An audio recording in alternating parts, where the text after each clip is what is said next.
What's up, guys? Welcome to the Stats Free Sports channel. Let's get right into it. Here to discuss the parting of Jets and Aaron Rodgers. Not really why it happened. We all understand that from the Jets viewpoint, but kind of the reporting of it. I have a problem with the New York Post and their reporting of Rodgers, quote unquote, pleading with the Jets and Aaron Glenn to keep him. We'll also get into the top 5 landing spots for Rodgers this offseason. If he wants to play, he could retire and right out to the sunset. But let's get into it, guys. So start with the reporting first. From the New York Post, much respect to these two gentlemen, but I'm just not a big fan of how they put it, how they wrote it in their article. This is written by Steve Helling and Ryan Dunleavy. And let me say this point blank clear. I'm not disputing the accuracy of it. I just don't like it being done because Aaron Rodgers, I know he's a divisive guy on and off the field. Some fans think he can't play, some think he can. Off the field, his viewpoints, his thought process, his personal life is very scrutinized. It's a bunch of rumors and stuff going around. Cool, I'm not into all that. But he is one of the best quarterbacks we've ever seen. I think we can all come to a consensus on that. A legendary player, and he's done a lot of great things for this NFL and also for us fans as well, whether you're a fan of him or not. If you're a fan of him, he's done some great things that made you happy. If you're not a fan, he's done some things that make you pissed off and mad about beating your team and Hail Marys and great plays, all that good stuff, right? So, Rodgers, 40, 41 years old now, coming off of the worst year of his professional career, right? And we know why Aaron Glenn and the new Jets regime kind of let him go. Clearly, and not even all based on play, but more on control, in my opinion. They need control of the locker room. A lot of Aaron Rodgers' past and present teammates, with the Jets, the Packers, a lot of them swear by him, and some of them swear about him, in like a bad way. But you can't have that divisiveness in the locker room, especially from your quarterback. That's where it's tough at. You can cut or trade away Antonio Brown or Randy Moss or T.O. or A.J. Brown, I guess. But trying to do a star quarterback if he's young and still vibrant, then that's a problem. But obviously, it's easier now. Rodgers kind of old. Well, he is old, banged up, injured, not playing well, so it makes sense. But Steve Helling, Ryan Dunleavy of the New York Post written an article, right? And I'm going to give you the quotes. So it says Rodgers, quote unquote, pleaded with the Jets to keep him. And in that final conversation with the team's new regime, quote unquote, aggressively urged the franchise to give him another year or even two. In the end of the report, he said that the accept excuse me, I can't even talk. He accepted the decision, quote unquote, like a man going to the gallows. That's the last quote, right? I'm going to quote from the article. And like I said, I'm not talking about the accuracy. I'm talking about the wording. Pleaded is crazy. Pleaded is cousins and adjacent to begging, in my opinion. So they're basically saying, dang near Aaron Rodgers begged for the Jets and Aaron Glenn to give him another chance and even an extra chance by giving him 2 years. I just don't like the wording.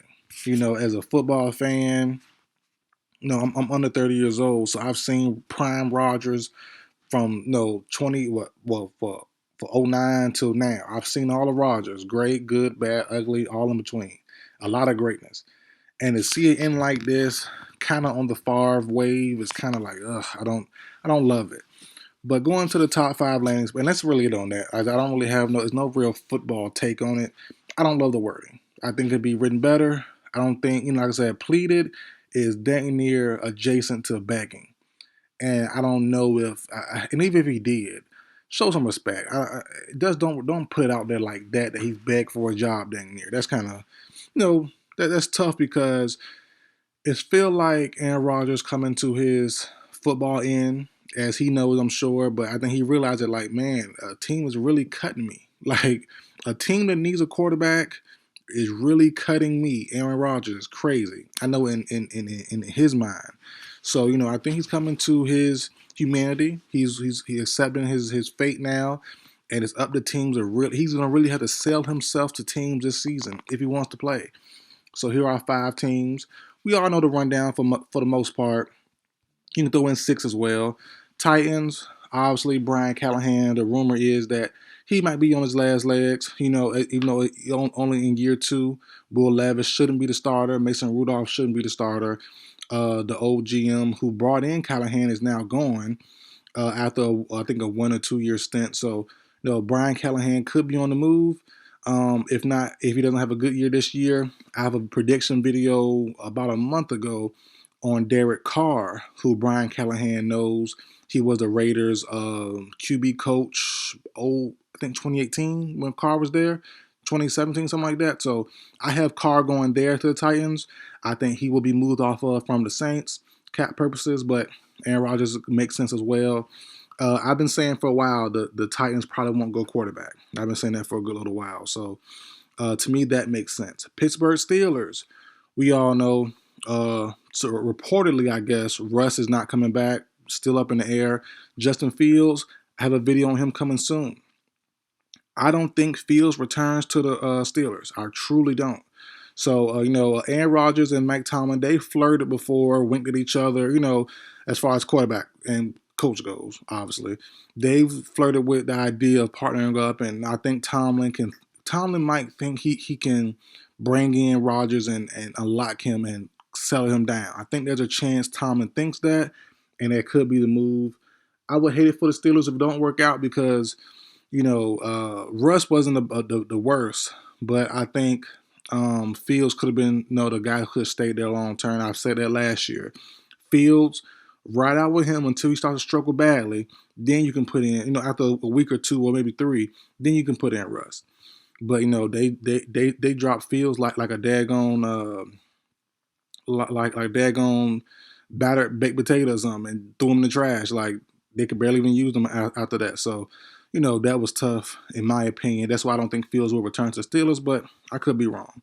Raiders, they have Pete Carroll, Tom Brady, no quarterback. Aiden O'Connell, not the worst option, not the best either. I think a veteran will come to the Raiders. Rodgers could be an option. Can Pete Carroll and Tom Brady settle and kind of not control, but can they settle down Rodgers and let them chill out, mellow out? O-line not bad. Defense work in progress. They have a little bit of weapons, can add some with a lot of money for agency. It's possible, but I don't know. It's tough to go to the Raiders at this stage. Cleveland Browns makes sense. The rumor is they're going to go the veteran route. Deshaun Watson probably out next year, this upcoming year, 2025 as well. He re-ruptured his Achilles, if I'm not mistaken. The rumor is my Falcons will trade or let go Kirk Cousins, and he'll go right to Kevin Stefanski, his former guy. I forgot where at. I think maybe Minnesota, but his former guy, and he goes to the Browns for 1 or 2 years. That makes sense. If somehow they can't get Cousins, Rodgers makes sense as well. Stefanski could be on his last legs also, just like Brian Callahan. So that makes sense also. 49ers. I'm not loving it. I know Brock Purdy is there, needs to be paid.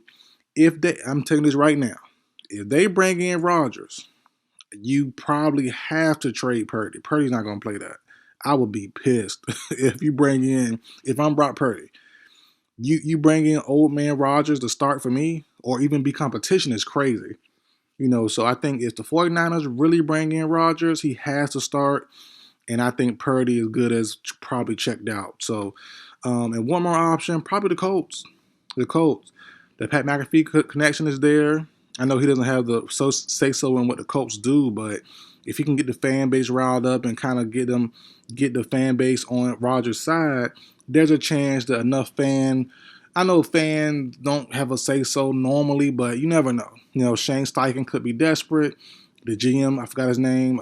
Is it Poles? Is Poles the GM for or Grigson? No, Grigson's gone. I forgot. Whoever the GM is for the Colts should be desperate. He should be on his last legs also.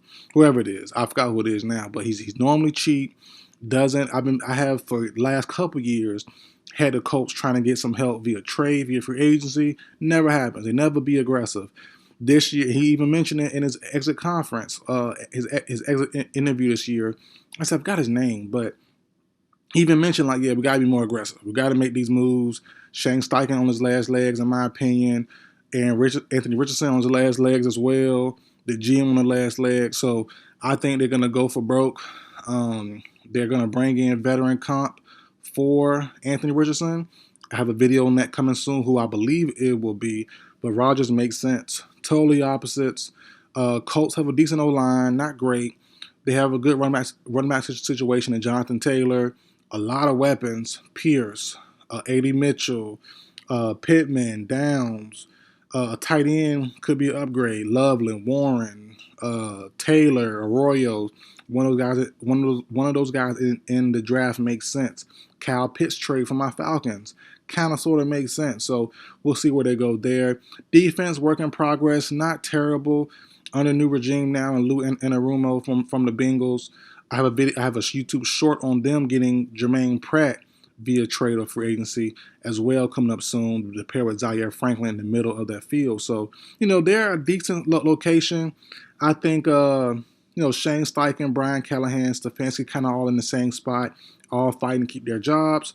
So a quarterback like Aaron Rodgers in this crazy carousel could land in one of those spots, and it might be your best chance to probably save your job for another year or two. So, bring in Rodgers to fight against Richardson. I think Rodgers is still better than Richardson, clearly throwing the ball, IQ, all that stuff. But the physical traits, will that overtake Rodgers' IQ, legendary status, all that good stuff? That's a big question that could happen. Or it maybe couldn't. So it depends. Anthony Richardson, heavily injured, always banged up, always injured. Found out last year he had back spasm issues. We didn't know about that. I didn't read nothing about that in the draft process. So it's gonna be tough to see what happened with the Colts and Richardson and whatever veteran quarterback they bring to pair with him to fight out this offseason. So that's it for the video though, guys. Like, share, comment, subscribe. I will see you guys next time.